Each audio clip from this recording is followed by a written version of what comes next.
got your back. It's me, Sai. And,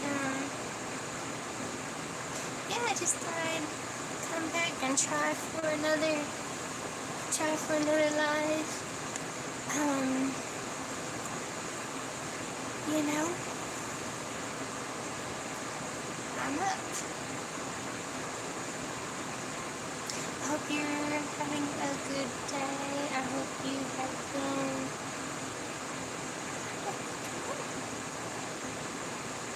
see what's going on here. What's going on here? See? Yeah, I got my nice little divider so that you can't see the absolute disaster that's behind me. You know, studies show that when a person's doing a live, if they have like a disaster area behind them, it's disturbing for the viewer. So, I'm just kidding. That's something I don't know. That's probably true. But maybe like a little thing with my hair or something. You know, nobody's watching. I'm by myself, so I don't really view as a moment. Do this in the privacy, of my own. Or, it's a little better. But yeah. So I wanted to sing a song that I was reminded of today when I was watching a video, and the guy was talking about, he was comparing Mr. Rogers to Mr. Beast. Like, he was comparing their style, of entertainment style or whatever. And Nat Husing, hello, 6'7",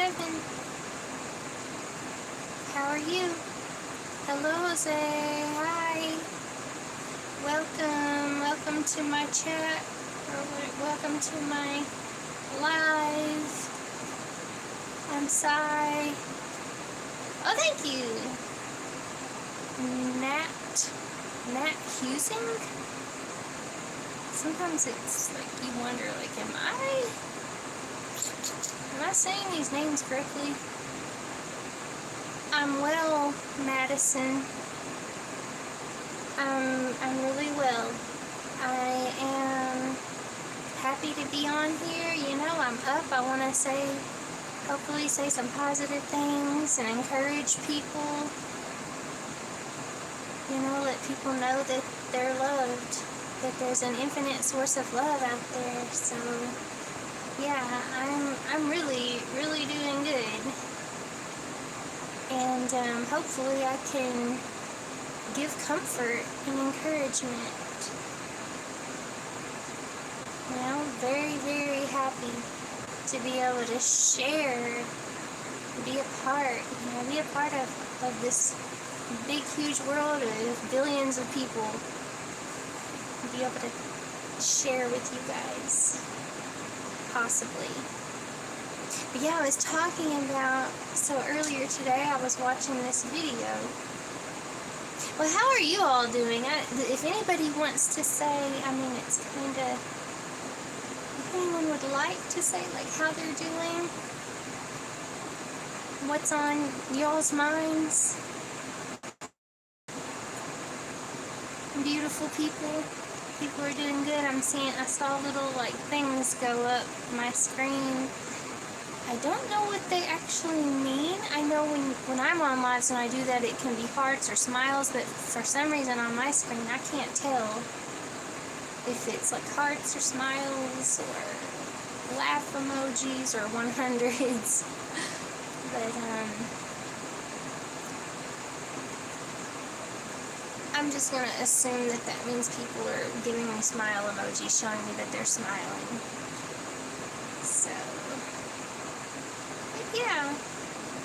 I was wanting to talk a little bit about the video I saw today, for starters, because yeah, the guy was talking about Fred Rogers and Mr. Beast, and I forget his actual name.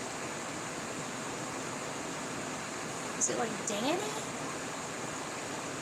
Anyways, my youngest son used to love Mr. Beast when he was little, and by extension, I love Mr. Beast as well, because, you know, I just thought, personally, my child could have been watching things that were way worse. I thought it was pretty positive, I thought it was kind of funny and entertaining, and, I mean, hey, he's giving out money to people, which is nice, because if you're not rich, the prospect of somebody like handing you a few $1,000s is, that's a nice fantasy. And he was making, I guess he still does that. He makes people's like fantasy come true. They get,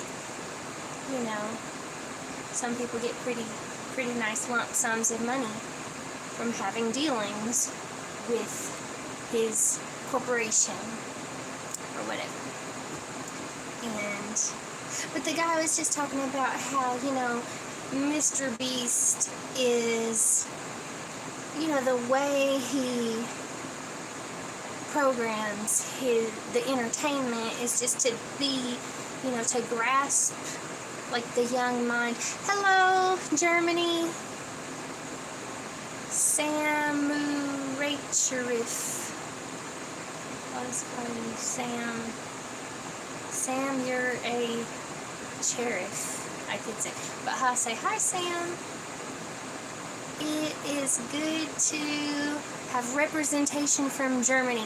Very important that I want a nice rounded audience. I need people from all over the world, north, south, east, and west, or else I'm just not happy. Are you from Great Britain? No. I'm American. I'm from the South. I'm a Southern girl. I'm a Southern belle.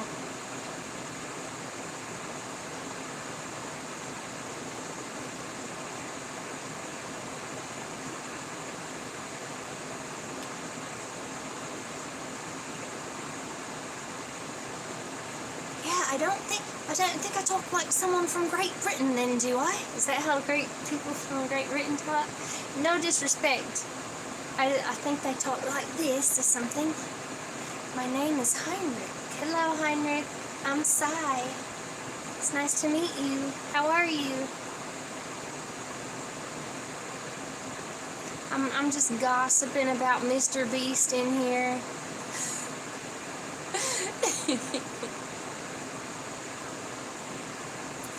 Hi, Conch Cow Maid. I'll just call you Conch. How about that? It's nice to see you, Conch. Welcome to me in Hamburg, Germany. Did you visit Europe before? No. No, I've actually never left the States. I'm a country bumpkin. And I don't travel the world. I don't have that, I'm not a super adventurous person, I guess. You want $100? Who doesn't want $100? Do you want $100? If I was like Mr. Beast, I would have you do something interesting for $100. But I don't have $100 to give. I want to contact you, possibly. You can contact me right here. We're talking. We're contacting. In the YouTube world. I'm in the YouTube world. That's the only way you can speak to me. Like, I think this is amazing. We can love and care for everyone we talk to here. But we can't have them, we can't have everyone we meet on YouTube in our lives. We can't have anyone, really, that we meet on YouTube in our lives. But we can talk here and make a connection. And I think that's important. I want to contact you possibly. No, that can't. That cannot happen. 9. I want your phone number. Your phone number. You want my phone number? My handy number. 9. Das ist nicht gut. Not possible. Nicht echt.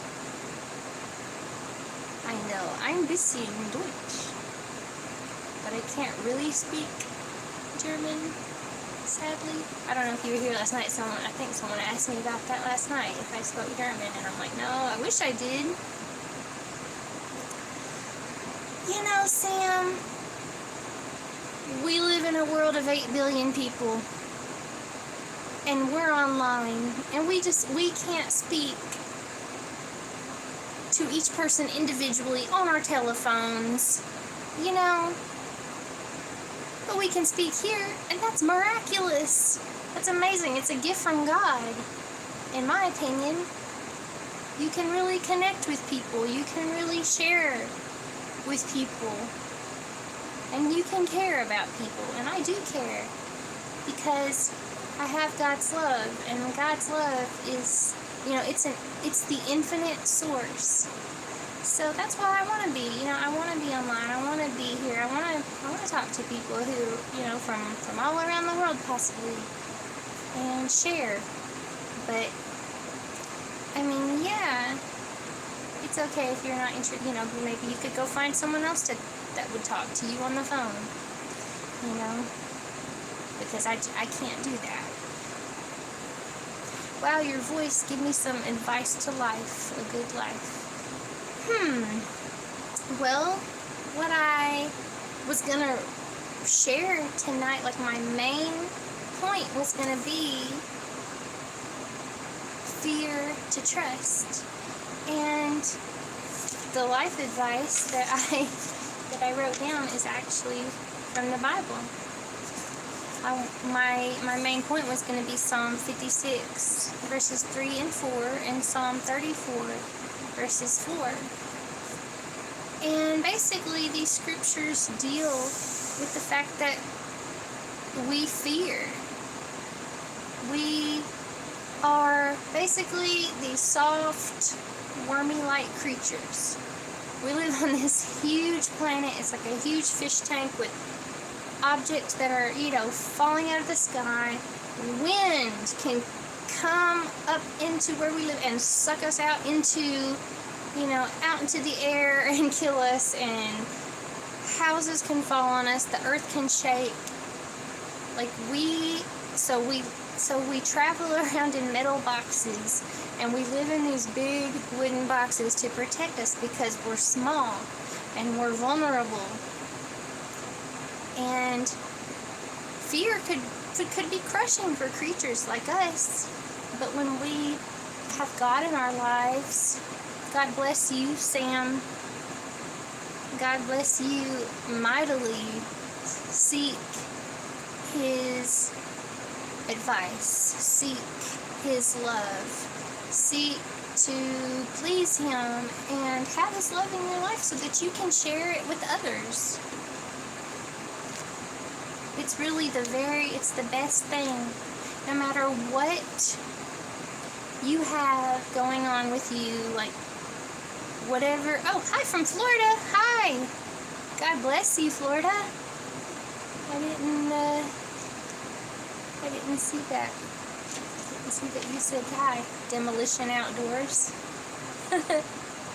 Awesome. I did go to Florida a few years ago, and I loved it. I loved it. Anytime I look into Florida now, like, I don't know if they're just trying to discourage people from going or what, but it's like they're always talking about like sea lice and stuff on the beach. So it's like is Florida even a place that I should like go anymore? But I did go like to Pensacola because I'm poor, and that's went to Pensacola for a couple of weeks, and man, it was beautiful. I loved it. I love the beach. I absolutely yes. Wow. Thank you for the advice. I'm glad you appreciate it. 119. Hello, Joshua. But yeah, so the advice, I haven't quite given it yet because, like, really look to the Bible. Look to God when you need help or advice, and especially if you fear. Psalms 56, verses 3 and 4, if you really want advice, it says, "What time I am afraid, I will trust in thee. In God I will praise his word. In God I have put my trust. I will not fear what flesh can do to me." So, what David is talking about here, King David, instead of fearing, he talks to God. He trusts in God when he's afraid. And he said, I praise his word.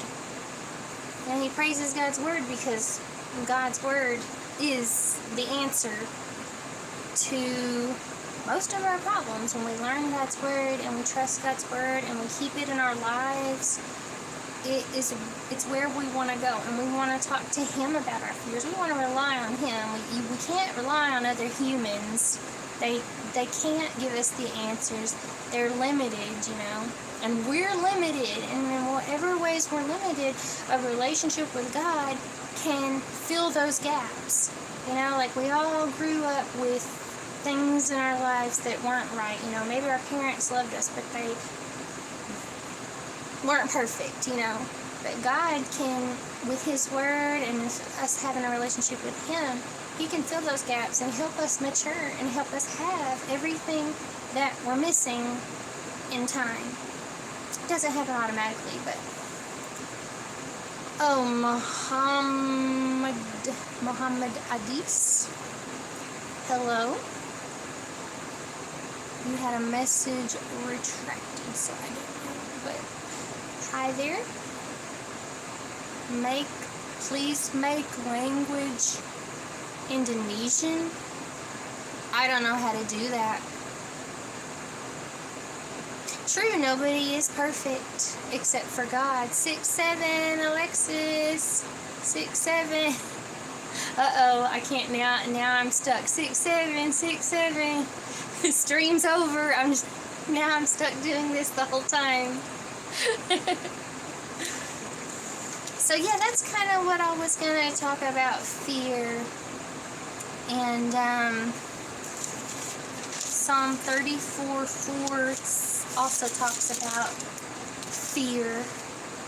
And it says, I sought the Lord, and he heard me and delivered me from all my fears. So when we fear, when we have things in our lives, that are difficult, things we feel like we can't deal with those things, we talk to God, we go to God, and as we cultivate that relationship with God, our fears become less and less. As we cultivate a relationship with God, our fear is replaced by trust. But that is something that happens over time. It's just like a relationship with a human, is you don't just trust a person when you first meet them. But as you get to know them over time, you can begin to trust. You can begin to share more and more with that person. And that's kind of how it is with God, as we share our troubles and we share our lives with him, and he responds.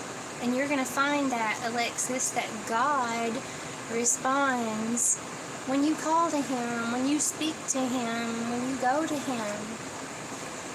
And so that was the two scriptures that I wanted to share. But originally, I was actually talking before someone had asked for my advice. I was talking about a video I watched today. So this man was talking about like the difference in style between Mr. Beast and Fred Rogers. Donaldson. I can't remember his name. The Mr. Beast.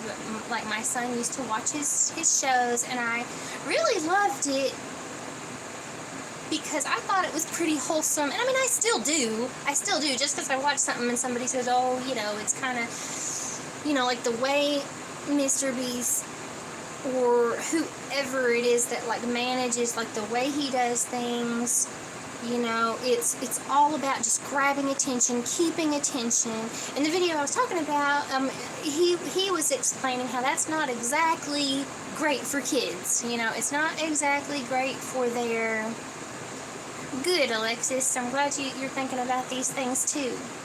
But it's not exactly good for like their mental development. You know, and just having someone trying to grab attention. Whereas like Mr. Rogers is a person who would speak to the children, actually work through difficulties with them. Not necessarily grabbing their attention, but, you know, having their attention by caring about them, by teaching them important lessons that they need to know. His name is Jimmy. Yes. Thank you. When do you come live generally? Well, I don't actually, unfortunately, have like a regular time, but I feel like I got on last night about the same time, and I might be coming on at midnight more. I wanted to do like a morning regular live because I wanted to help people, like, because I know sometimes people have morning anxiety, and I used to have morning anxiety, so I wanted to like get on, have a Bible study every morning, but it's just not working out. So I was just like, you know, I'm up, it's late, I'm about to like read my Bible and chill, or read my my Les Miserables, which I absolutely love. And I was like, I might as well just get on, you know, and share the moment. If there's anyone out there who, you know, bored or whatever, and they just want to share a moment with old Cy, I was thinking, you know, hey, I can be the one that's on here doing a live, you know, that someone might be interested. So yeah, the answer, the short answer is I don't really know. I do eventually want to have like a regular thing that is predictable, that people can, you know, so they can like schedule it if they want to.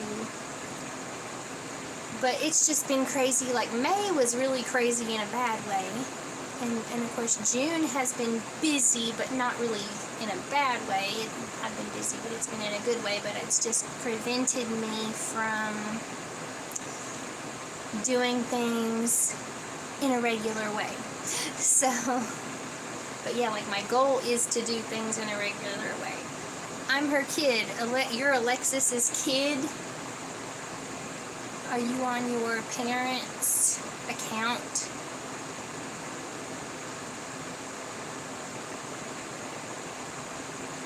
I'm her kid. Okay. Well, hopefully you can enjoy this, because I actually want it. So Mr. Rogers, yeah, I just wanted to really shout out to, because he's kind of like my spiritual father as a human, you know, because I grew up with no stability in my life. I grew up with parents who didn't love me. They weren't there for me, and they were wild, hedonistic, and abusive. And at times when I was away from my parents, they didn't care about what I was doing. Is, like, hey, go veg out in front of the TV, whatever. And there were times when I was able to catch Mr. Rogers.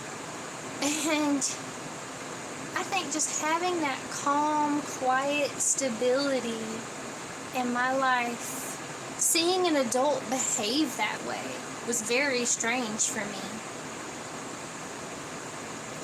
And I think I, wanted to be like Mr. Rogers. I think I always wanted to be like him. I think he's like my spiritual father. He was such a good man and such a calm person. And, he would do regular things, which were things that I was not familiar with. I was not taught to do regular things.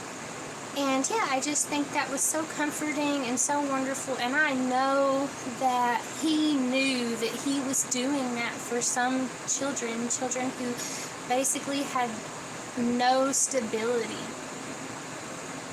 And and in the video I was watching, he was also talking about, this was Fred Rogers, there was a clip of him talking about, like, if something scary is on TV, you can turn that off. And I just thought, of course, as an adult, it's like, duh, yeah, you can turn off the TV. But as a child, something scary could possibly come on the TV, and a child might just be like, so frightened that maybe they can't move, or maybe they wouldn't think to turn the TV off, because children, are limited and they don't always have the answers, especially if they're in a stressful situation. And I just thought, simple things like that. Like, people didn't tell me things like that when I was a child. They treated me like an adult who should have known everything, but I knew nothing, so I learned nothing. I went to school, they kept passing me, but I knew nothing. I couldn't read well. So, like, I know how kids these days, they're graduating high school and they can't read. Like, that was going on even when I was a kid. So, some people have anxiety when doing work. What to do make stress relief to perform good on work. Did you know he was a military veteran? No, I don't know much about him in his personal life. I just know that I love him, and I love the person that he was presenting for children, that stability and that caring, and he was teaching children how to behave that way.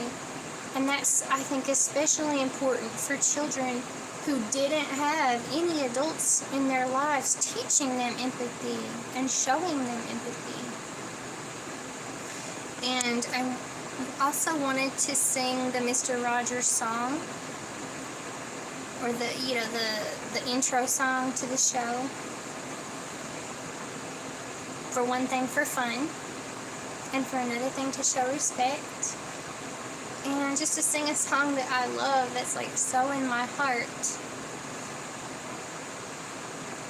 And it's such an important song because it's about treating people lovingly, treating people kindly. So many kids don't learn that. I didn't learn that. But I got to hear this beautiful song, and I got to hear about neighborly behavior and kindness. So I'm going to sing this song, and maybe you'll like it, maybe you can sing along, maybe it'll take you back. Demolition Outdoors, did you watch Mr. Rogers? Did anyone in here watch Mr. Rogers when they were kids? Was anyone like spiritually right along with me watching Mr. Rogers in their childhood?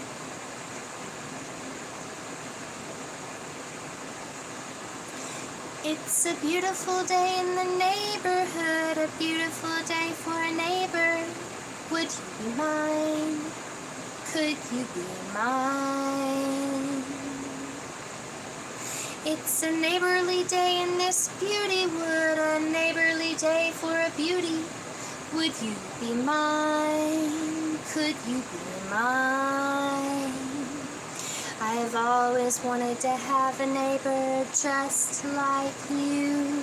I've always wanted to live in a neighborhood with you. So let's make the most of this beautiful day. Since we're together, we might as well say, would you be mine? Could you be mine? Won't you be my neighbor? Won't you please? Won't you please? Please, won't you be my neighbor? My little baby's concerned. They get concerned. My babies get concerned when I sing. I don't know if they think it's that I'm crying or if they think I'm calling them.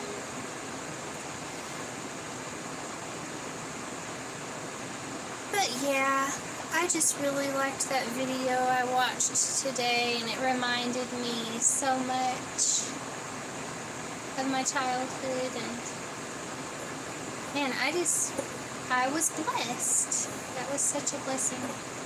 Turns out TV is a blessing, or it was for me. I don't know what it is now. Trying to knock down my wall. He's trying to knock down my nice wall that I have that I'm trying to use to keep you guys from seeing my messy area. Taking advantage of, let's see, yes, my main concern is individuals and or organizations and or gatherings are taking advantage of this part of my contract. Simply it says, if representatives demand I'm married, that it'll introduce me to some women to get married. I'm worried about anyone and everyone going, this part of this is for me and these ones. Well, that's a very interesting dialogue there. HIV spicy 427. I don't know if you are human. I don't know if you're like a bot or something, honestly. Because that has nothing to do with what I've been talking about. That's okay, because maybe you just wanted to come in and say that, come in and express that.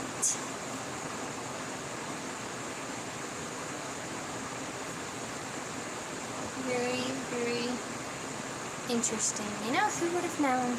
It's amazing. Who knew that the future would be like this? Me speaking live to people and then bots coming in and saying what they want to say.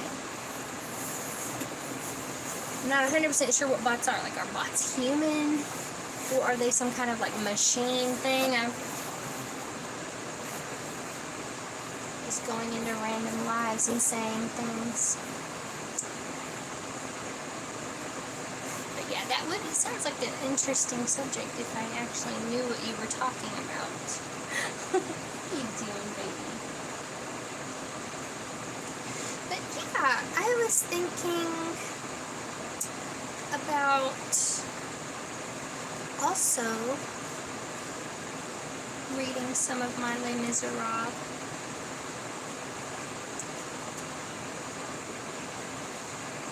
But this is the second half of it. So I need to go get the first half, because what I was thinking about reading actually is in the first half, there's like maybe a chapter or two about nuns and where do they live, like monasteries or something? I'm not really sure, but I just thought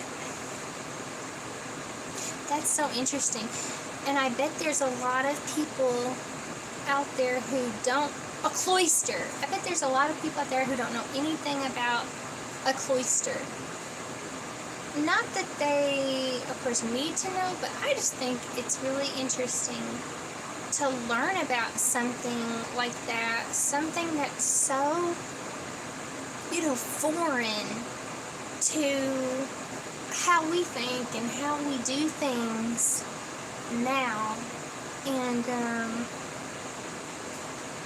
yeah, and I just think it really expands our minds. Like, I feel like definitely reading Les Miserables has expanded my mind. It's gotten me to read things that I normally wouldn't read. Like, I'm not going to read about nuns in a cloister. I'm not super interested in that because I'm not a nun. I don't want to be a nun. But then, like, reading that in that book and, like, kind of learning about how they lived and like, learning about that perspective. I just think that's so cool, and it's so important to, just to learn about things that are very, very foreign to our own experience. So I'm going to get the book. I'm going to try to keep my little wall from falling.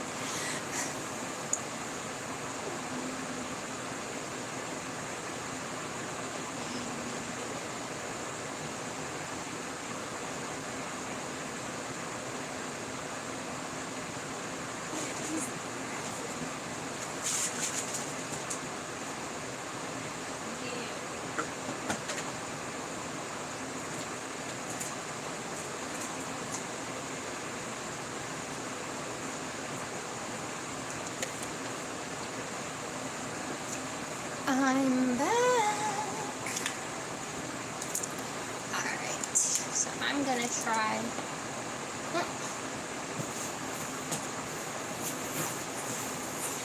Dang it.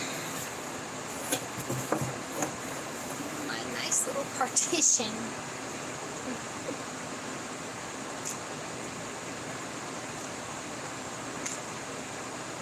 Gotta drink my fancy water.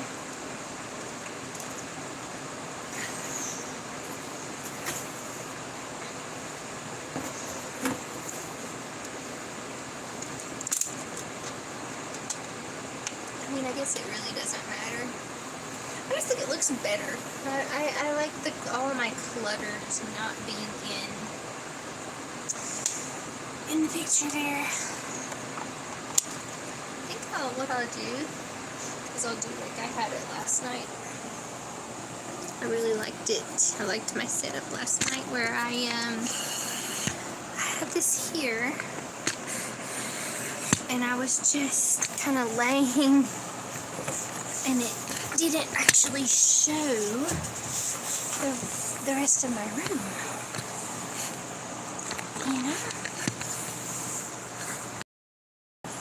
Let's see. Is this gonna be nice or not? Let's see.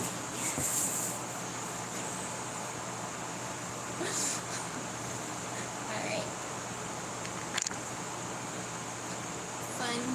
Alright, let me see if I can find this chapter.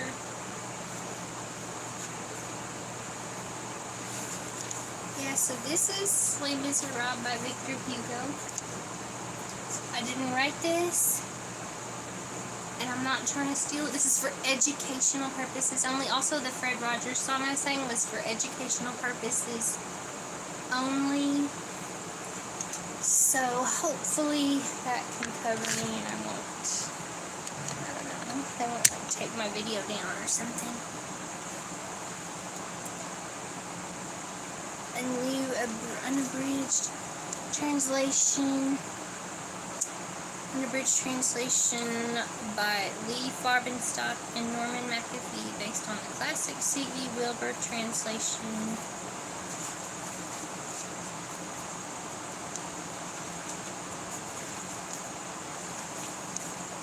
I'm going to, let's see if I can find the chapter at the cloister.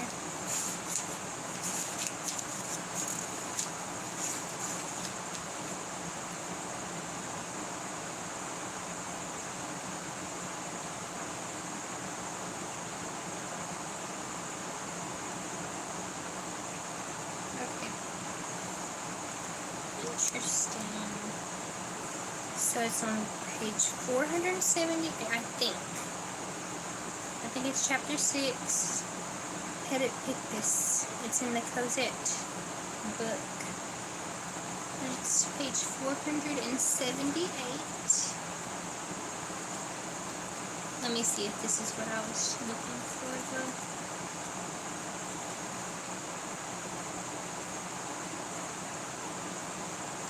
Yes, so Cosette and Jean Valjean have basically escaped Javert, and they hide out in this cloister. And basically, I think either before or after they go into the cloister, there's a whole chapter about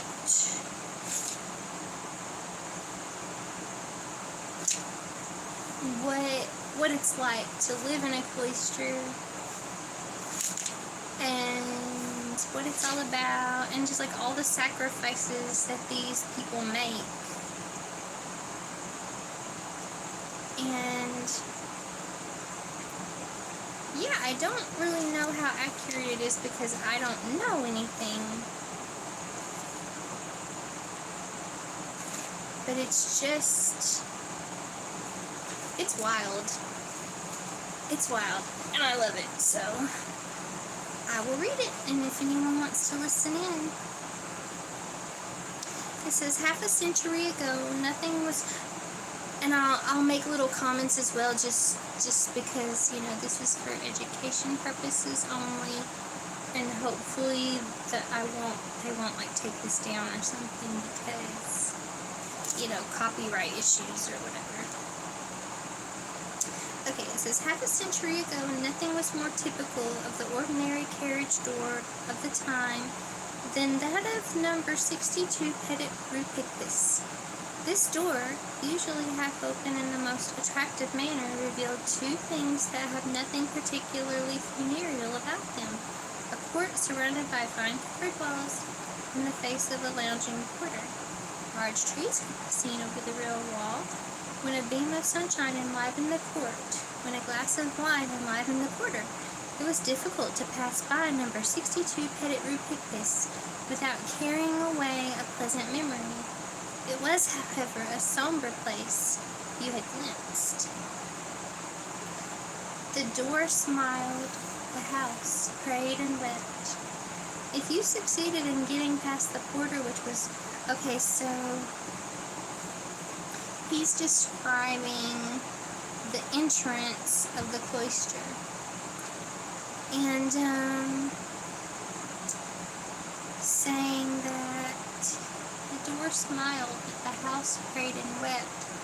He's saying that it looks like a friendly place, but inside it's full of very serious people who are very, very dedicated to God and to an extreme way of life. It says, if you succeeded in getting past the porter, which was not easy, which for almost everybody was in fact impossible, since there was an open sesame, you had to know if, having passed the porter, you entered a little vestibule on the right, which led to a stairway squeezed in between two walls, and so narrow that only one person could go by at a time. If you did not allow yourself to be frightened by the canary yellow paint with the chocolate dado extending along the stair wall, if you ventured up, you would pass the first landing, then a second, and reach the second story of a hall, where the yellow hue and the chocolate plinth followed you with a calm persistence. Staircase and hall were lit by two handsome windows. The hall rounded a sudden corner and turned dark. If you went around that bend, you came in a few steps to a door, all the more mysterious in that it was not quite closed. You pushed it open and found yourself in a little room about 6 feet square. So, to get to this little room, it's he's saying it's very mysterious. You go through all of these little, like, stairways and landings. So it just adds to the mystery, I think. So you pushed it open and you found yourself in a little room about 6 feet square. The floor tiled, washed neat and cold, and the walls hung with green-flowered nankeen paper, which cost 15 cents a roll. A dull white light came from a large window with small panes to the left, which took up the whole width of the room. You looked. You saw no one. You listened. You heard neither a footstep nor any other human sound. The walls were bare. The room had no furniture, not even a chair. So you're in this room now, but it's not a super inviting place. What is this mysterious place? It says you looked again and you saw in the wall opposite the door a rectangular opening about a foot square, covered with a grate of crisscrossed iron bars, black, knotted, solid, that formed squares. I almost said meshes, less than an inch across. The little green flowers on the nankeen paper came up calmly and in good order to these iron bars, without being alarmed or scattered by the dismal contact. In case any living being had been so marvelously slim as to attempt to get in and out by the square hole, this grate would have prevented it. It did not let the body through, but it did let the eyes through, that is to say, the mind. This seemed to have been thought of, for it had been backed up by a sheet of tin inserted in the wall a little behind it, and pierced with 1,000 holes more microscopic than those of a sieve. At the bottom of this plate there was an opening cut exactly like the mouth of a letterbox. A metal cord attached to a bell hung to the right of the grated opening. So very, very secretive place. There's an opening here, but nobody wants you to see through. You're not actually going to see inside. Why would you be here? I don't know. You're in this place, but obviously you're not wanted. Not wanted there. If you pulled this cord, a bell tinkled and a voice was heard very close to you, which startled you, because you can't even see in this place. Who is there? Asked the voice. It was a woman's voice, a gentle voice, so gentle that it was mournful. Here again there was a magic word you had to know. If you did not know it, the voice fell mute, and the wall turned silent again, as if the startled obscurity of the sepulchre were on the other side.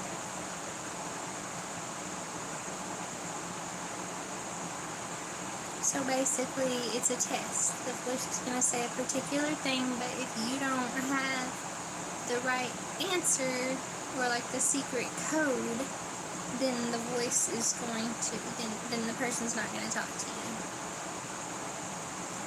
If you knew the word, though, the voice replied, enter on the right. So now you're going to go further into this dark and mysterious place.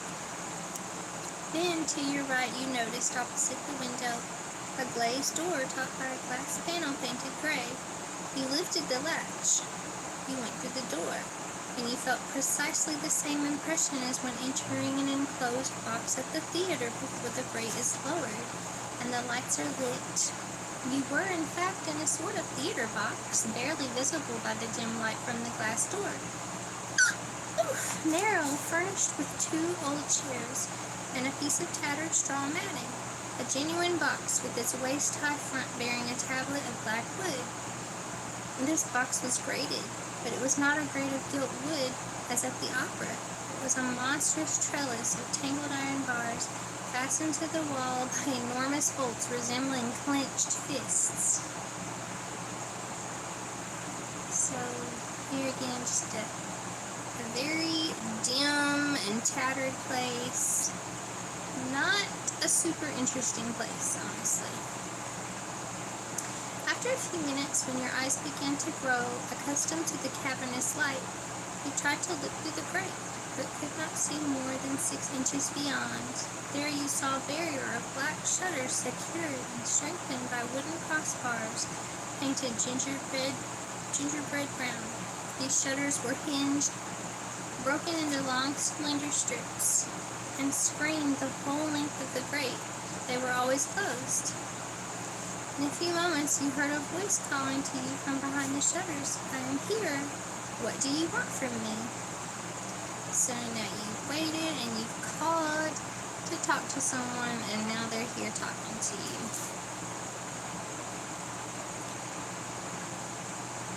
It was a beloved voice, sometimes an adored one. You saw nobody. You hardly heard a breath. It seemed a ghostly voice speaking to you across the portal of the tomb. Who is this soft voice? If you appeared under certain specific conditions, very rare, the narrow strip of one of these shutters opened in front of you, and the ghostly voice became an apparition. Behind the grate, behind the shutter, you glimpsed, insofar as the grate permitted, a head of which you saw only the mouth and chin. The rest were covered with a black veil. You would catch a glimpse of a black gimp and an ill-defined form covered with a black shroud. The head spoke to you, but did not look at you, and never smiled at you. Hi! Hello, hello! 119. What you doing?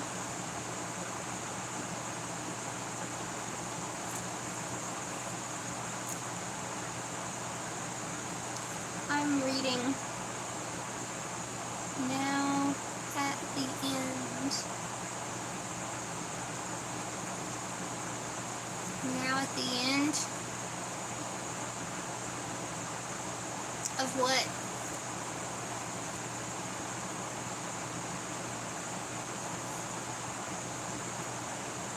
Have you been listening to what I've been reading? Do you like Les Miserables? I'm doing good.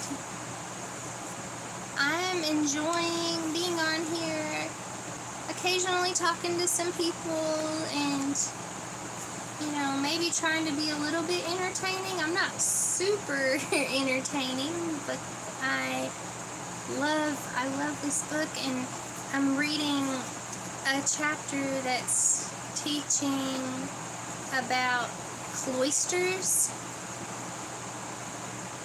Is that a novel?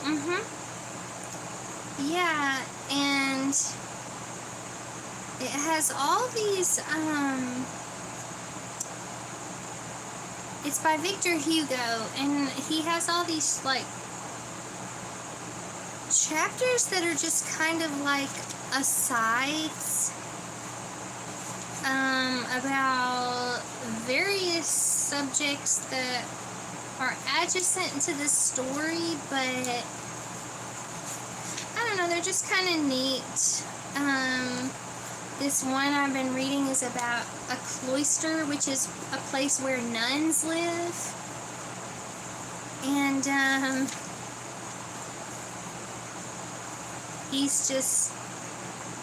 I've been reading a chapter about basically it's describing what it's like to go into a cloister, like to visit a family member, and they had a whole process that they had to go through in order to get in and visit a loved one. Did you read already? I've been reading. If you want to listen. If you're interested in something else, I don't know, if you're interested in the Bible, the story of Les Miserables, the whole story. Well, this is the book. It's huge. It's an old book. I love it so much. This copy is actually from the 80s, and it is falling apart. I really need to get a new one. But I love this book, like I'm attached to it. Summarize the story. I'll try. It's so huge. It basically follows, I'm going to say, it follows the life of a man named Jean Valjean. And he, you know, he grew up very, very poor, very destitute. And when he reaches adulthood, he is taking care of his sister and her kids, because his sister has a lot of kids and her husband died. And basically there's no way for them to support themselves. And so he steals a loaf of bread. He goes to a store and breaks in, steals a loaf of bread, but he gets caught, and he ends up going to prison for stealing his bread, and which would be impossible today. This is happening in around early 1800s, so long time ago. I'm sure things like that could possibly happen in some places, but so he ends up going to prison, but he tries to escape several times. So every time he escapes, they add years onto his prison sentence. So he goes in when he's 19, he's a teenager, he's just a kid, and then when he comes out, he's in his 40s. So it's just a terrible tragedy. Basically his whole young life has been stolen from him. And so he is trying to find work. He's trying to find something that he can do to support himself.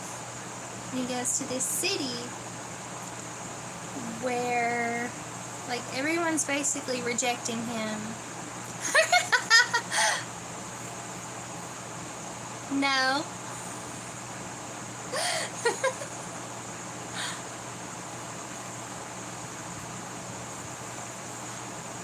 I wonder, that may be a good question, because I don't know, maybe I'm imagining, nuns, they wear, because nuns they have to wear special clothing, or at least that's I don't know, maybe there's nuns, maybe there's still nuns, and maybe they don't, wear special clothes. Maybe they just dress like normal people now. So, I don't know, maybe I could, I don't know, because I don't know if nuns just dress like normal people these days, but no, I don't have anything against it, though. There's nothing wrong with, I guess, being a nun, if that's even a thing. I don't necessarily think that it is something that one needs to do to be close to God, but it might be a cool thing to do, to just get away from society and kind of dedicate your life to just prayer and just sacrificing everything and not really not really having a place in this world. I could definitely see the draw of such a thing. But I don't know, I think you'd reach more people for Christ just trying to be a normal person, or just trying to be, out in your community and being with people in more of in a way that you can relate to people more. I want to develop in my work, and you suggest to lessen the anxiety while working. I would say pray. The more you pray, the less anxiety you feel. When God is with you, you're never alone. You can always reach out to God. Talk to Him about your anxiety. Talk to Him always about what you're doing, whatever you're doing. You can just tell God, like, God, I'm doing this. Will you help me do it? Will you do this with me? You can walk with God all day long. And God always listens. He's always there. He always cares. So you can have that confidence and security and stability by speaking to Him, sharing your day with Him. That's what helps me. Like I was talking about earlier, how I wanted to have, like a regular morning live, because I want to help people who have anxiety in the morning. That's because I used to have morning anxiety. I would wake up already with anxiety before I ever got out of the bed. But as I, grew in my relationship with God, and I started trusting Him and speaking to Him more and more, and now I just talk to God every morning, and I have no anxiety, and I feel amazing every morning. I feel loved, and any time during the day, I talk to God all the time about what I'm doing. When I'm driving, I talk to Him. When I'm walking, I talk to Him. Whatever I'm doing, I'm conscious of my need for God and my relationship with Him. Is that something you would try? Do you pray? Do you believe in God?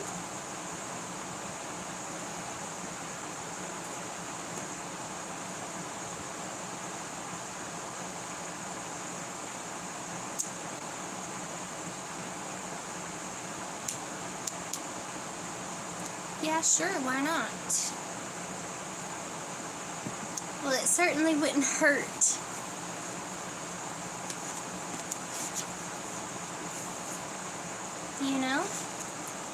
Because there's nothing, there's nothing to lose.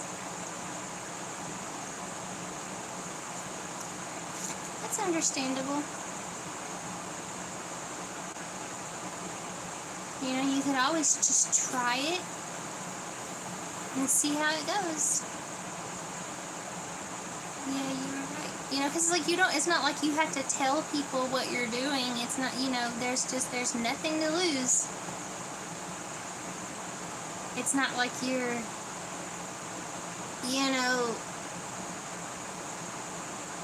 renouncing your atheism or something. It's just something that you're trying, something that you're, seeing if it might make a difference.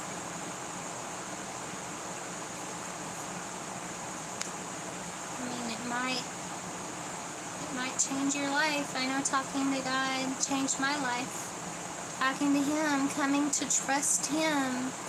Because as you talk to Him... Oh, bye! Thanks for coming through. God bless you, dear. Yep, give it a try. And maybe I'll see you later. Love you. Do good. Do good things. Alright, I will continue reading this since 119 is gone.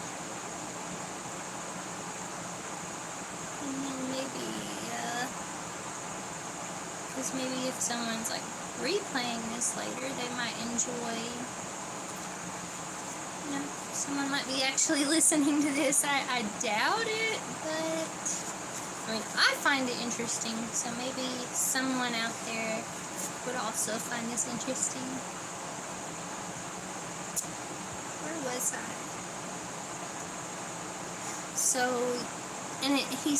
So Victor Hugo is communicating this from our perspective, where he's saying, the reader's perspective. He's saying, okay, now you're walking up these stairs, now you're coming to the shutter, now you're announcing yourself, and you have a special word that you said, and so you knew the secret, the secret word, and now you're speaking to your loved one through this, through a veil. You don't get to actually see Because there's this person who has, they're living in a cloister. They've separated themselves off from all of their family members, all of their outside communications.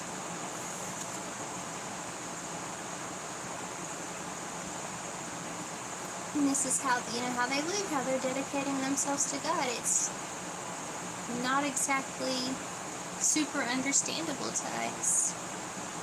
But I think that's why it's really cool to learn about it and just try to see things from someone else's perspective, because that helps us have more empathy. It helps our brains to grow. It helps us to think about things that we wouldn't normally think about. So here you are.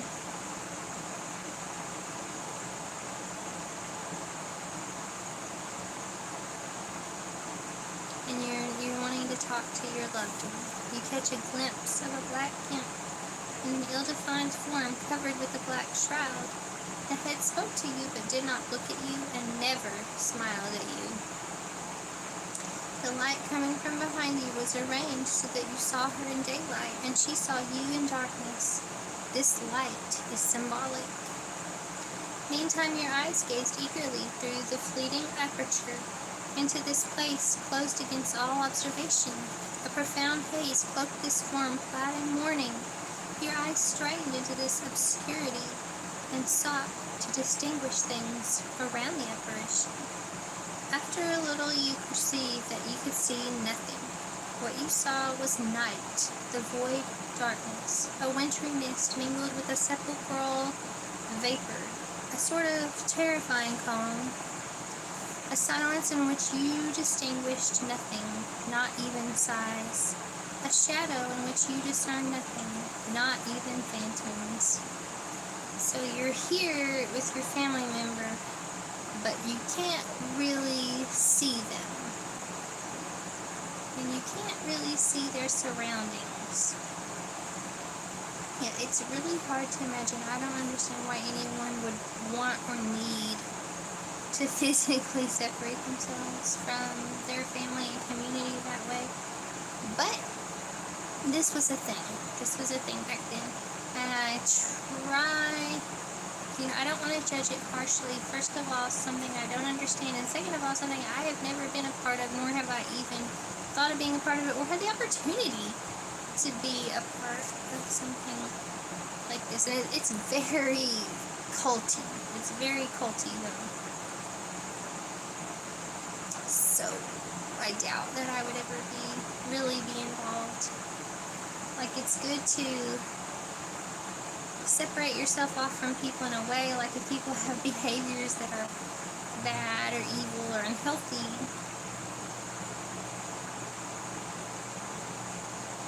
but just to separate yourself off like this from normal people or from family that loves you and wants to see you, yeah, definitely strange. And of course, people were sending their children to these places, like there were schools in these places. Like, wow. And I guess kids were supposed to be safe and get a good education from nuns. What you saw was the interior of a cloister. It was the interior of that stern and gloomy house that was called the Convent of the Bernardines, of the Perpetual Adoration. This box where you were was the locutory. That voice, the first that spoke to you, was the voice of the extern sister, who was always seated motionless and silent on the other side of the wall, near the square opening protected by the iron grate and the plate with 1,000 holes, as though by a double visor. So the extern sister was the sister that was, I guess, assigned to sit there and kind of atheist. Oh, okay, bye. Okay, hello, I've seen your spider short video. Oh yeah. Oh yeah, my spider, the little jumping spider. Nope, not scared at all. I love jumping spiders. They're so cute. Oh, I've always loved them. Ever since I became familiar with them, like, I think the first time I ever saw one, I was like on a playground. I saw this little cute jumping spider just jump right onto me. It's amazing that they're not afraid of us, you know? If I was there, it would scare the hell out of me. Yeah, I mean, some people are scared of spiders. I mean, I'm scared of some spiders, but for some reason, those little jumping spiders, I mean, they are cute. I've just always thought they were so cute. I don't know, I guess it's just like naturally you evolve to fear spiders. But certain spiders I'm not afraid of. There's certain spiders that I'm terrified of, like a brown recluse. Like, that's just a scary looking spider. But for some reason, those little jumping spiders, which won't hurt you, they won't hurt you. So I guess I have that knowledge that they're not really going to bite you or hurt you unless you like scare them or maybe try to smack them or something. Why not? I think something is on back of light. See that? Back of light. I need my light back here.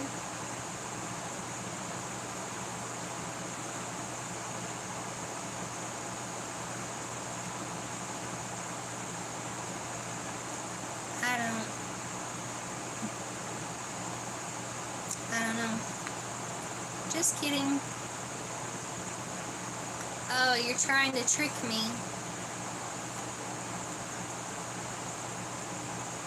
Trying to scare me.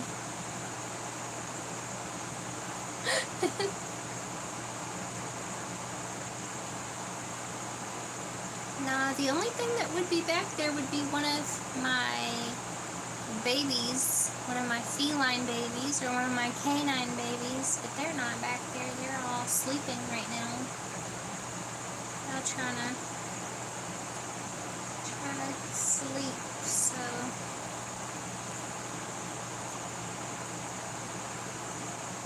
Where are you from? Have you told me that yet? What country are you from? Where's your cat?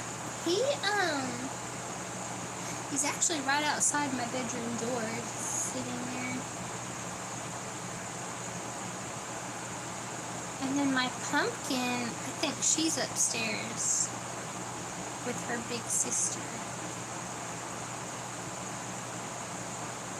You know, my little orange pumpkin, I don't know, you might have seen her in a video.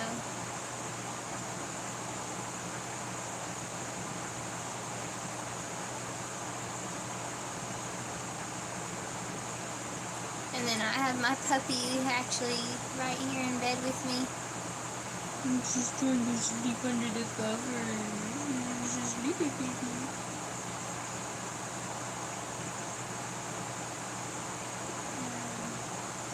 Sweetie. Actually, I'll show you. Here's sweet babies right there. He doesn't like to be on camera, though. He's trying to stay. They want to stay out of the camera.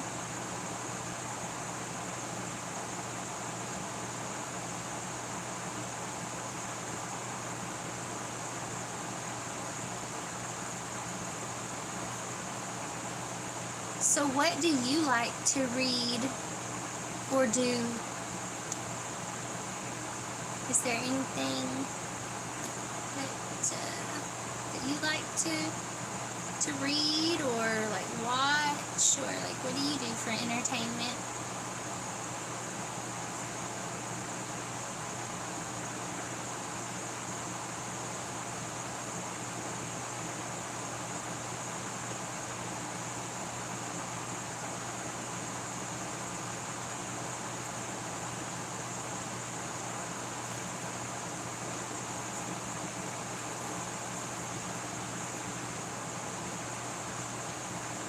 And also, do you like the number 119? Or is that just like a random number that was assigned to you?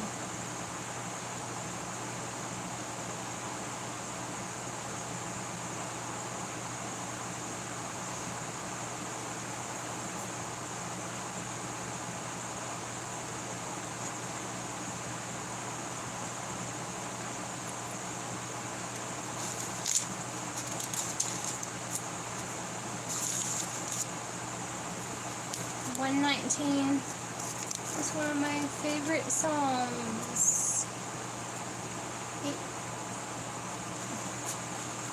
And it's 9/11 backwards.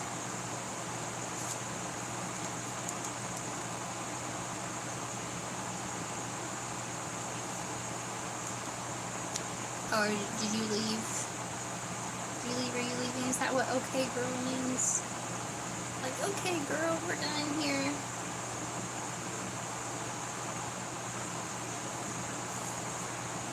So,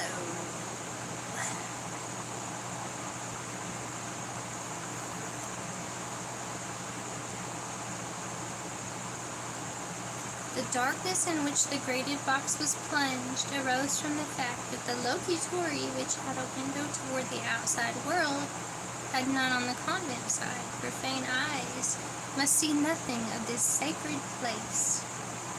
So basically, yeah, it's just they're trying to keep people who visit the cloister from being able to see inside, see through the grate, see who's inside, because, I mean, that might be impropriety for them to see the form of the person who is, you know, who's cut theirself off from the world, basically. Beyond this shade, however, there was something. There was a light. There was a life within this death. Although this convent was more cloistered than any other, we shall try to penetrate it, to take the reader with us, and to relate as fully as we may something that storytellers have never seen and consequently never told. So I wonder if Victor Hugo's just like making this up about the inside of a cloister. Like, how does he know these things? I really don't know. Because, yeah, you would think that people inside of a cloister aren't like sharing what's going on inside of there. But I guess people who leave, I'm sure various people, like, they leave, and then they might, or like, you know, the girls, like the school girls who like kind of grow up there. I mean, yeah, of course they leave and then they go and live normal lives. They're just there to get like an education. But yeah, so I don't really know how accurate this is. But I'm sure it's somewhat accurate, and people back then probably, you know, knew a lot more about stuff like this, were more familiar with it, were more interested in it, because it was just a more normal and well-known thing, which these days it's something more like people, we don't understand. I really don't understand. But I still think it's really cool. And then the next section, we're going to learn about Martin Verga, who's apparently someone who sponsored a cloister himself.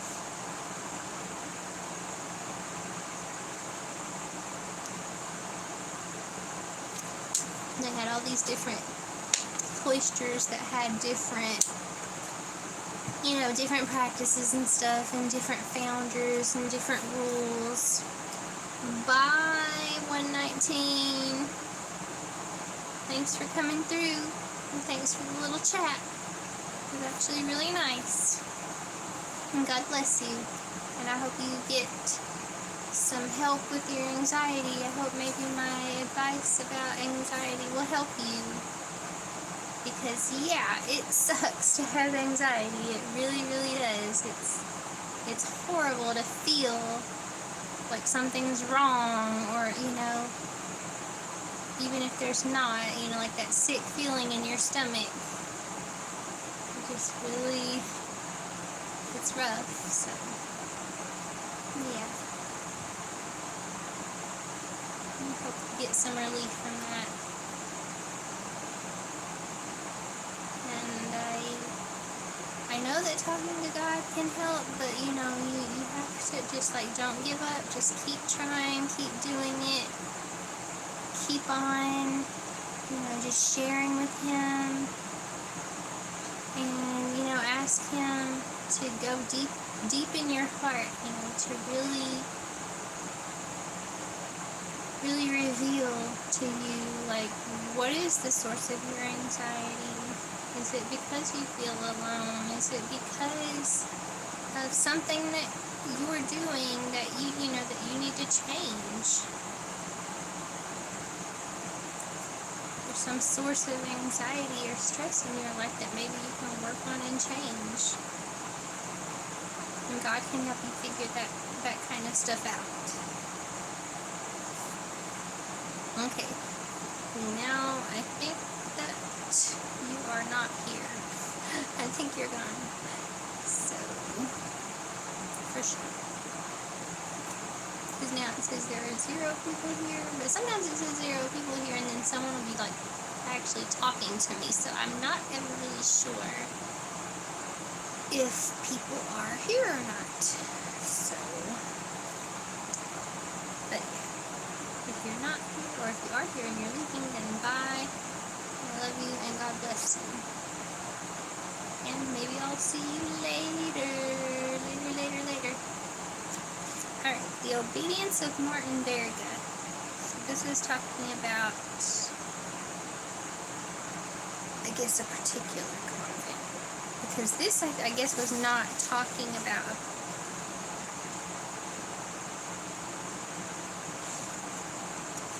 this was talking about the convent on the Petit Pics. So I guess the obedience of Martin Verga is going to be talking about a different convent. Alright, the obedience of Martin Verga. This convent, which in 1824 had existed for many long years in the Petit Pics. Oh, wait, no, it's the same convent. It was a community of the Bernardines of the obedience of Martin Verga. Okay, so that's the guy, Martin Verga, though. He is the guy that, he apparently founded this cloister. These Bernardines, consequently, were attached not to Clairvaux, like other Bernardines, but to Citeaux, like the Benedictines. In other words, they were subjects of Saint Benedict rather than Saint Bernard. I do not pronounce French words correctly, I am sure. So, yeah, if that bothers you, that I am saying French words, but I'm pronouncing them incorrectly, and you may not enjoy this. Anyone at all familiar with old folios knows that in 1425, Martin Verga founded a congregation of Bernardine Benedictines, and their chief convent at Salamanca, a subsidiary of Alcalá. This reminds me of Breaking Bad when it mentions Salamanca, because there's someone named Salamanca. Now, I don't remember all the details because it's been a long time since I've seen Breaking Bad, but yeah, when I read that Salamanca, I know there was like somebody in Breaking Bad named Salamanca. And I guess maybe that person was French, or maybe not, maybe Spanish. The congregation had branches in all the Catholic countries of Europe. The grafts of one order on another are not unusual in the Roman Church. To speak of only a single order of Saint Benedict, the one in question, without counting the obedience of Martin Verga, his order has 4 congregations attached to it. 2 in Italy, Monte Cassino and Sant'Agustina of Padua. 2 in France, Cluny and Saint-Marc. and 9 orders: Valombrosa, Grammont, and the Colestines, the Camaldules and the Carthusians, the Humliati, the Olivetans, the Silvestrines, and finally Situ. For Situ itself, the trunk of other orders, is only an offshoot of Saint Benedict. Situ dates back to Saint Robert, the Abbey of Malesme, in the Diocese of Langres in 1098. It was in 529 that the devil, who had retreated to the desert of Subiaco, he was old, had he become a hermit, was driven from the ancient temple of Apollo, where he was living with Saint Benedict, then 17 years old. Yeah, this is, I don't know what he's talking about here. I guess this is just old stories or myths. Next to the rules of the Carmelites, who go barefoot, wear a willow twig around their throat, and never sit down, and most severe rules are those of the Bernardine Benedictines of Martin Verga. They are clothed in black with a gimp, which, according to Saint Benedict's specific command, comes up to the chin, a serge dress with wide sleeves, a large woolen veil, the gimp that rises to the chin, cut square across the breast, and the fillet which comes down to the eyes.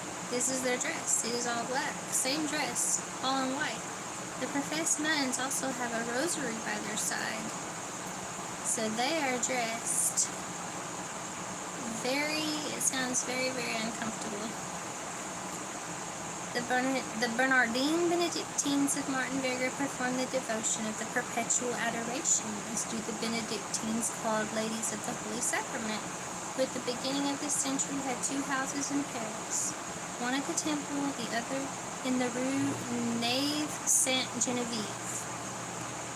In other respects, the Bernardine Benedictines of the Petit Picpus, of whom we are speaking, were an order completely apart from the Ladies of the Holy Sacrament, whose cloisters were in the Rue Neuve Sainte-Geneviève, and at the Temple.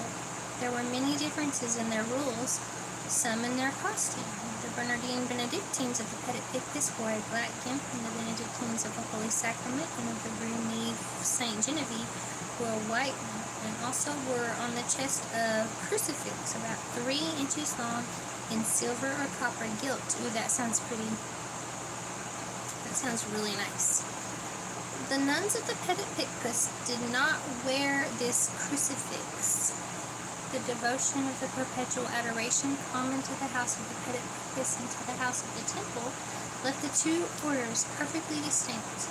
There is a similarity only in the respect between the Ladies of the Holy Sacrament and the Bernardines of Martin Verga, even as there is a similarity in the study and the glorification of all the mysteries related to the infancy, life, and death of Jesus Christ, and to the Virgin, between 2 other orders widely differing and occasionally inimical: the Oratory of Italy, established in Florence by Philip de Neri, and the Oratory of France, established in Paris by Pierre de Bruel.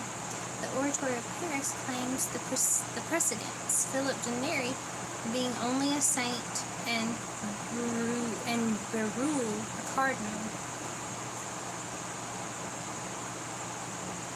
Let us return to the severe Spanish rules of Martin Verga.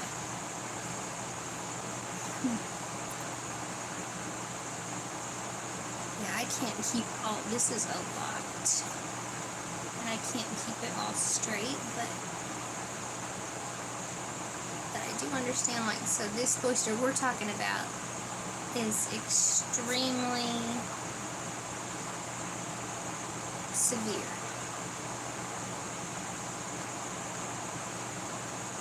And I guess Martin Verga was a Spanish person, although this cloister is in France.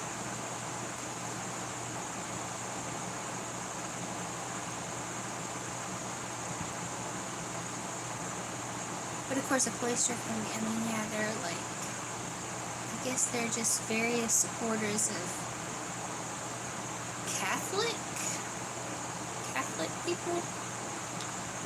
Like, it's just extremely devout, religious Catholics. is what I'm going to say. The Bernardine Benedictines of this obedience abstain from meat all year. Wow, so no meat. Fast during Lent and many other days special to them. Rise out of their first sleep at 1 in the morning and read their breviary and chant matins until 3. Sleep on straw and in coarse woolen sheets in all seasons. Never take baths. Never light a fire. Scourge themselves every day. So they don't want to be comfortable at all. Not only are their clothes uncomfortable, not only is there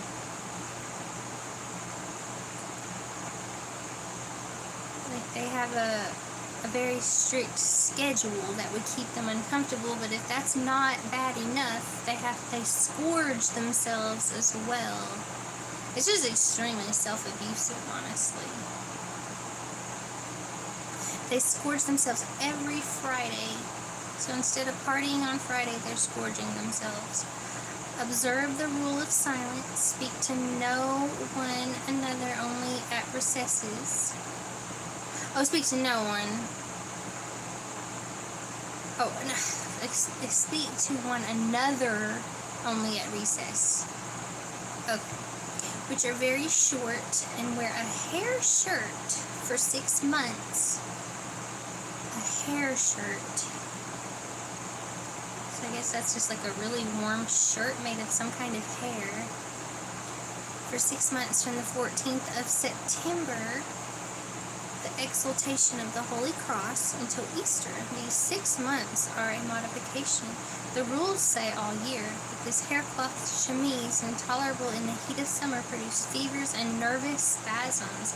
It became necessary to limit its use. Even with this mitigation, after the 14th of September, when the nuns put on this chemise, they have 3 or 4 days of fever, obedience, poverty, chastity, permanence in the cloister.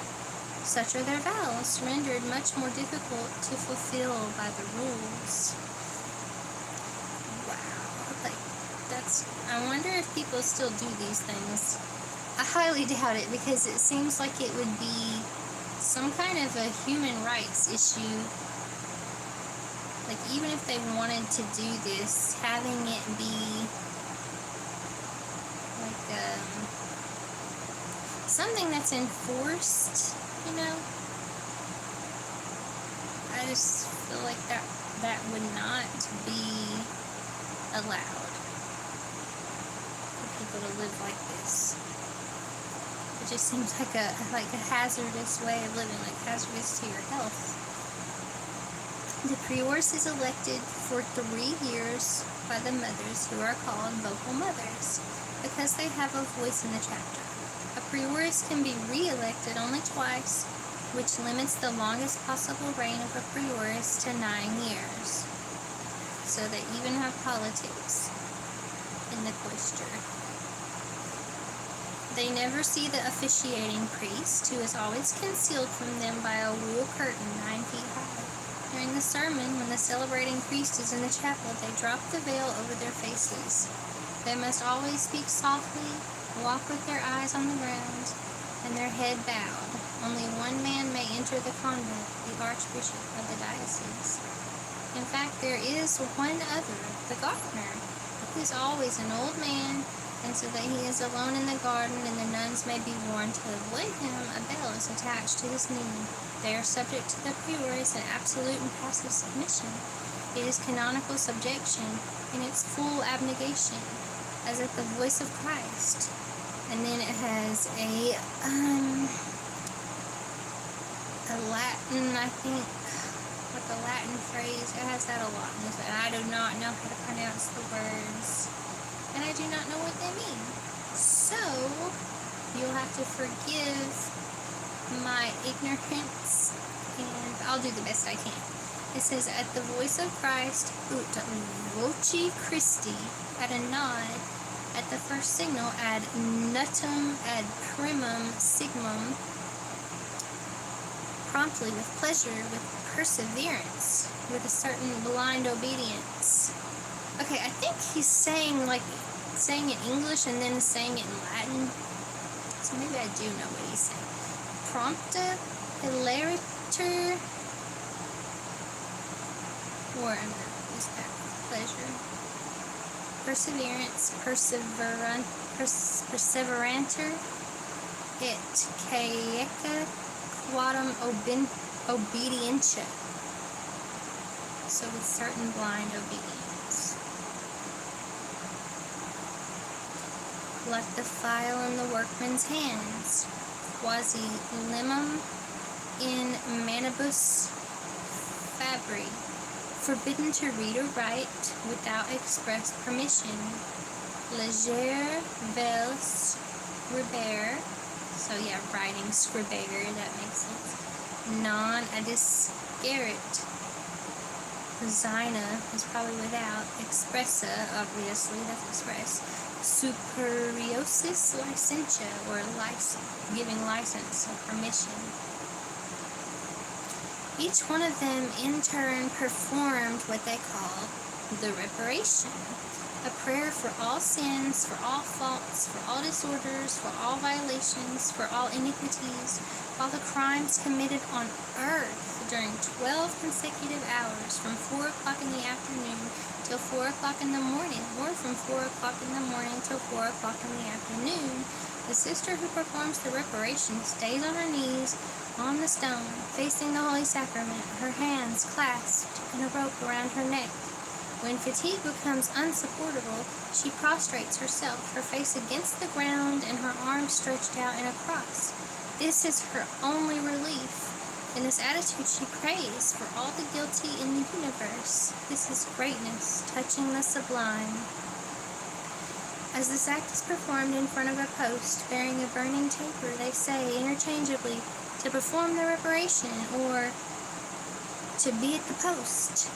The nuns even prefer, out of humility, this latter expression, which involves an idea of torture and abasement.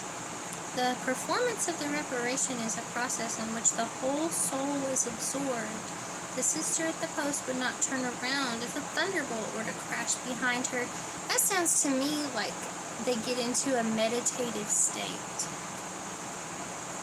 So they're just there and they're remaining in the same position for hours. And then if they get uncomfortable, they can change positions. They can get into another position, but it's still an uncomfortable position. And they're probably praying the whole time, but it may be what they're praying is like repeating something. Like, I don't know if they'd be like praying like from the heart or just speaking to God. It would be more like a mantra or something like that. So they just like lose their consciousness of like what's going on around them. In addition, there is always a nun on her knees before the Holy Sacrament. This duty lasts 1 hour. They are relieved like soldiers standing sentry. That is the perpetual adoration. There is something that's attractive to me about that. Like having that schedule, knowing what they're gonna do, feeling like they're doing the right thing for God. And then they're in a group that, you know, it's very culty. They're in a group that supports what they're doing and approves of what they're doing, and they all feel like they're doing what God wants them to do. Yeah, interesting. The prioress and the mothers almost always have names of particular solemnity, recalling not the saints and the martyrs, but moments in the life of Christ, like Mother Nativity, Mother Conception, Mother's Presentation, Mother Passion. The names of saints, however, are not prohibited. Okay, that's beautiful. I actually love those names. When you see them, you see only the mouth. They all have yellow teeth. Never did a toothbrush enter a convent. To brush the teeth is the top rung of a ladder whose bottom rung is to lose the soul.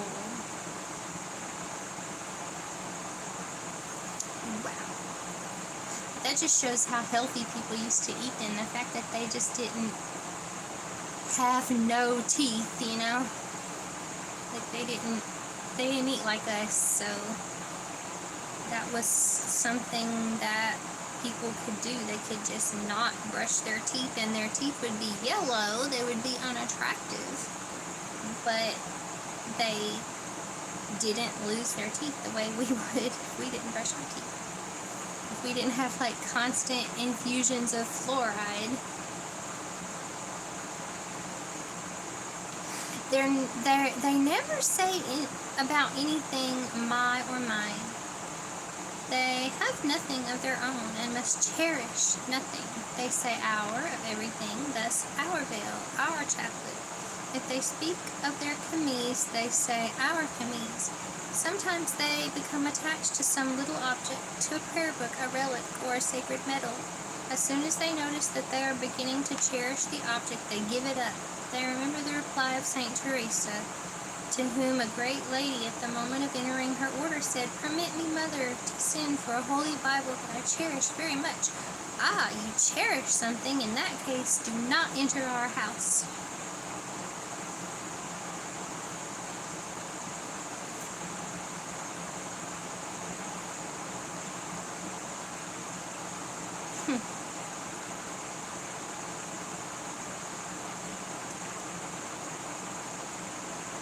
That's interesting.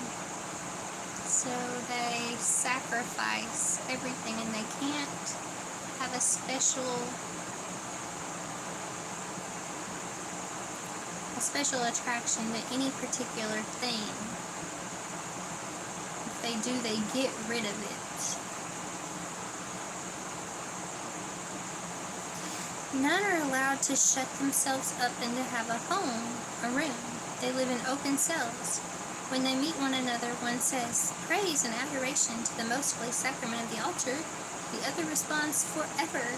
The same ceremony when one knocks at another's door. Hardly is the door touched when a gentle voice is heard from the other side, quickly saying, "Forever." Like all rituals, this becomes mechanical from habit, and one sometimes says "forever" before the other has had time to say what is actually rather long. Praise and adoration to the most holy sacrament of the altar. So I like that because they're like reminding each other all the time. Like every time they knock on the door, they're reminding each other of God. I don't like the focus on the holy sacrament of the altar. I don't like the focus on like the physical place or the physical thing. Because, you know, after Christ, we're worshiping in spirit and truth. So there's not like any particular place or thing that is really holy. Like the holiness is Christ in us. But it is an interesting idea. Like whenever you knock on a door, saying, you know, like maybe saying a little prayer or, you know, doing something to remember God. Just in the process, in the mundane things that you do all day. Which is something that I do myself. Maybe I learned that from this book. Maybe that's why I do that.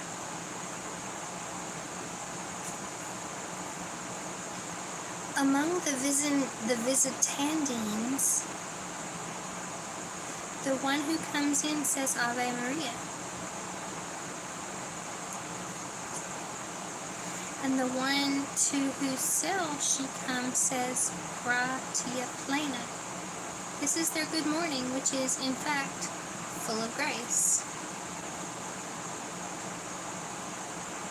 At each hour of the day, 3 supplementary strokes sound from the bell of the convent church.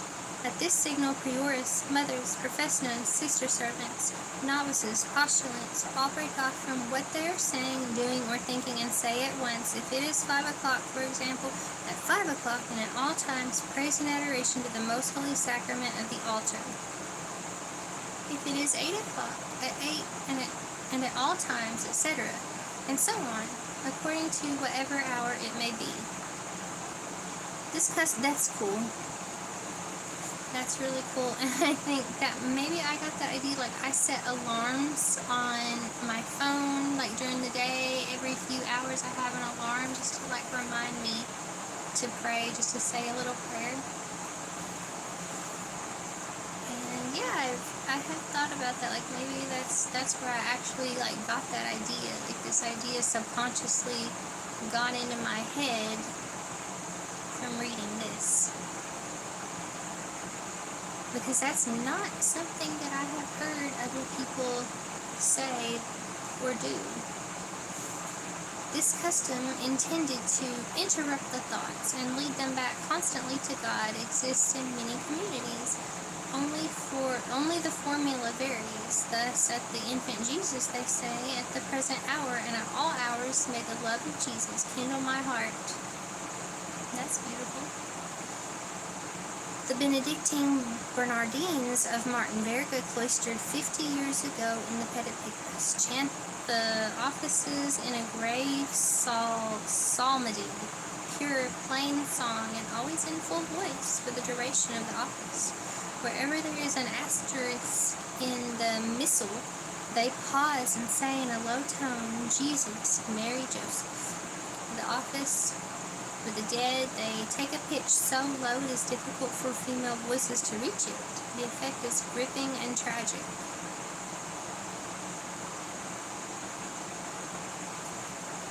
I don't understand why they would make their voices low. Because, you know, the female voice is beautiful. And the characteristic of the female voice is the higher register. That's probably more like a, more like a misogyny, like a self-imposed, like when we want to be serious as women, you lower your voice register.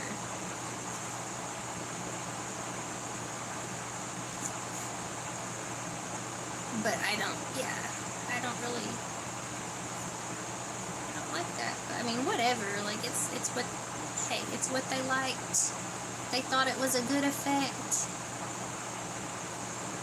The nuns of the Petit Picpus had a vault made under their high altar for the burial of their community. The government, as they call it, did not permit corpses to be deposited in this vault. Therefore, they were taken from the convent when they died. This distressed and horrified them, violating their sanctity. They had obtained small consolation, the privilege of being buried at a special hour and in a special place in the old Vaugirard Cemetery, located in ground formerly belonging to the community. On Thursday, these nuns heard High Mass, Vespers, and all the offices as on Sunday. In addition, they scrupulously observed all the little feast days, almost unknown to the people of the outer world, but which used to abound within the church in France, and still do in Spain and Italy. Their hours in chapel are interminable. As to the number and duration of their prayers, we cannot give a better idea than by quoting the candid words of one of them. The prayers of the postulants are frightful, the prayers of the novices worse, and the prayers of the professed nuns still worse.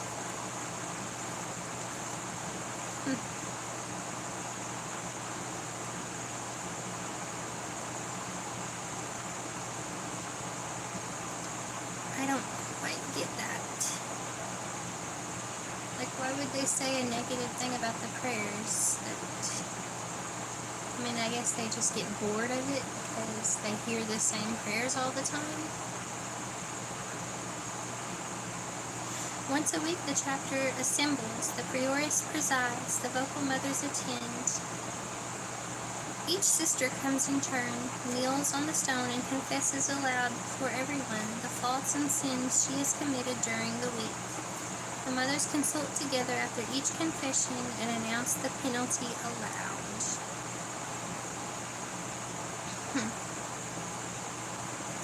In addition, I don't know course, I'm not Catholic, so I don't really believe like there's a need to confess your sins to other humans, but I mean, it's okay if you want to confess to humans. It's enough to confess to God, and to ask forgiveness through Christ. They're adding to the Word of God. They're adding to, like, everything that Christ said, like, this is necessary, this is what you do, there's not a whole lot that's actually necessary. Christ didn't put, like, a huge burden, but people want, they want this special way of living, all this extra stuff and devotion. And none of it is really necessary. But it's not necessarily bad, although I don't think God wants us to abuse ourselves in His name. It almost seems like using God's name in vain.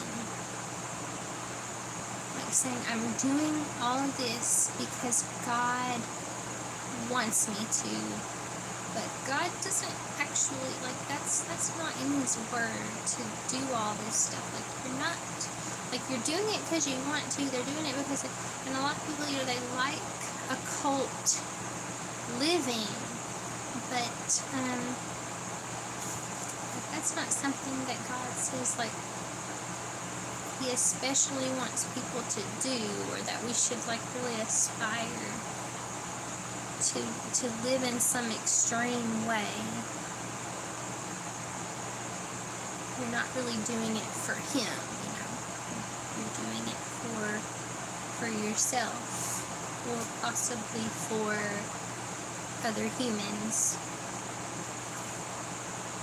In addition to open confession, for which they reserve all somewhat serious faults, they have for venial faults what they call the culpa. To perform the culpa is to prostrate yourself face down during the service before the prioress until she, who is never spoken of except as our mother, indicates to the sinner by a gentle rap on the side of your stall that you may rise. The culpa is performed for very petty things: a broken glass, a torn veil, an involuntary delay of a few seconds of the service, a false note in church, etc. They are enough for the culpa. The culpa is entirely spontaneous. It is the culpable herself. This word is here etymologically correct, who judges herself and inflicts it on herself. On feast days and Sundays, there are 4 chorister mothers who sing the offices in front of a large lectern with 4 music stands. One day a mother chorister intoned a song and began the Ecce, and instead of Ecce, she pronounced out loud these 3 notes, do, si, sol. For this lapse, she underwent a culpa that lasted through the whole service. What made the fault particularly egregious was that the chapter had laughed. So people were joyful because someone made a silly mistake, and so she punished herself. Like, I mean, it's hard to, that does not make sense. I guess people were a lot more serious back then. Like, honestly, you should really be looking for joy in life and laugh at yourself and help other people to laugh. Be happy and be joyful as much as possible. Like, living like this, just like trying to live a depressing life, trying to make life harder than it actually has to be. I mean, like, was life just not hard enough for people back then? Because I feel like life is hard enough. Like, why would you want to put all this extra stuff on yourself? It's really hard to understand.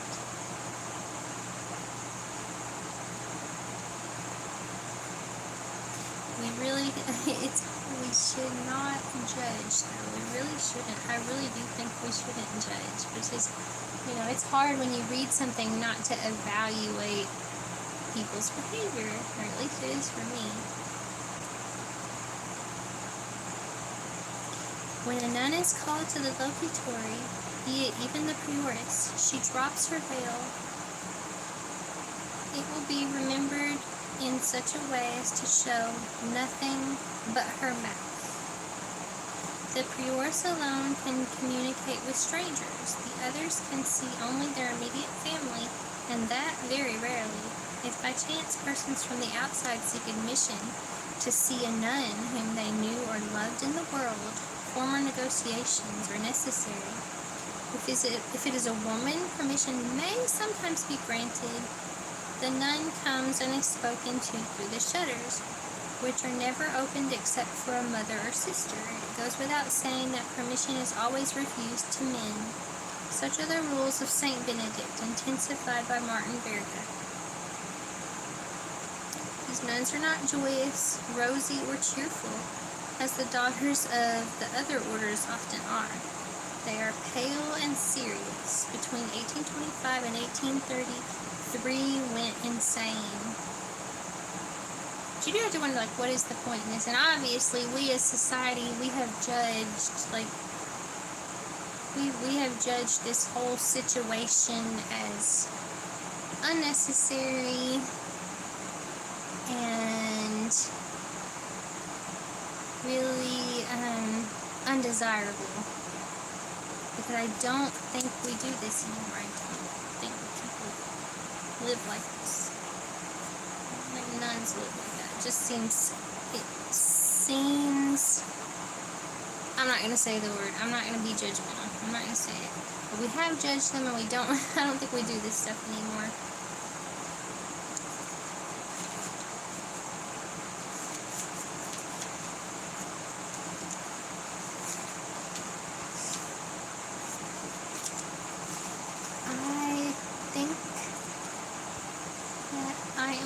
To get off here.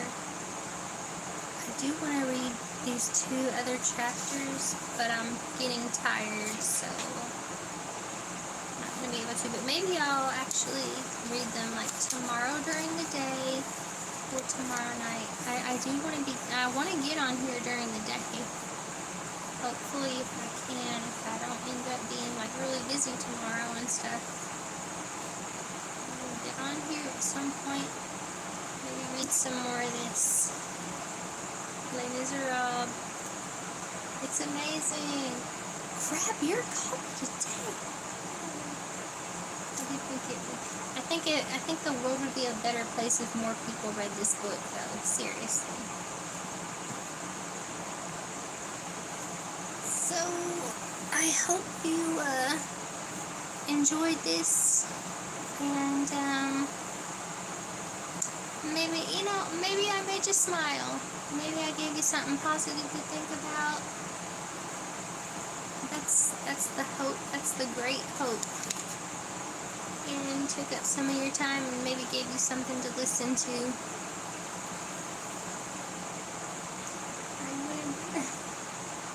I'll show you my little baby before whoever's on here. I will reward your loyalty. Look at this.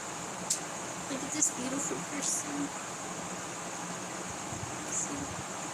Loyalty was rewarded.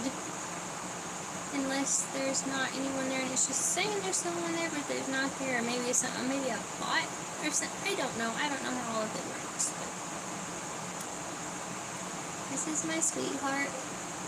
She's a wonderful little person. And if I didn't make you smile, then she probably is making you smile right now. And God bless you. We'll put her back over here. She's sleeping. She's sleeping. Say, I'm sleeping. Oh, say, don't bother me, Mama. Say, don't bother me, Mama. I'm sleeping. But yeah, try to do good things. Try to pray. Try to set an alarm on your phone for a couple of times a day. If you don't pray, if that's not a habit, set an alarm on your phone and like just say a little prayer. Just try it. You know, try a new habit and see how it feels. Try to have a relationship with God, because it's wonderful when you have that relationship, and it's something that you have that's stable and unbreakable, something that you can always have. Like, no matter how things are in this matrix, in this world, you know, you might be alone, you may have no friends, your life may be a mess, but you can always have that relationship with God. You can always have that connection, and it's real and it can't be broken. And God is always good, and He never betrays you. So that can be my little sign off. I love you, and God bless you. Have a good night, and then have a great day tomorrow. Try to do something good. Try to be kind. Try to find a neighbor. Make someone your neighbor, and then do good. Do good to that person. Anybody, someone who needs you. Anyone who's needy is your neighbor. So God can use you to bless them. So let God use you to bless somebody today. And hi, this is Sai, signing off, and I'll see you tomorrow, or the next day, or at some point in the next few hours.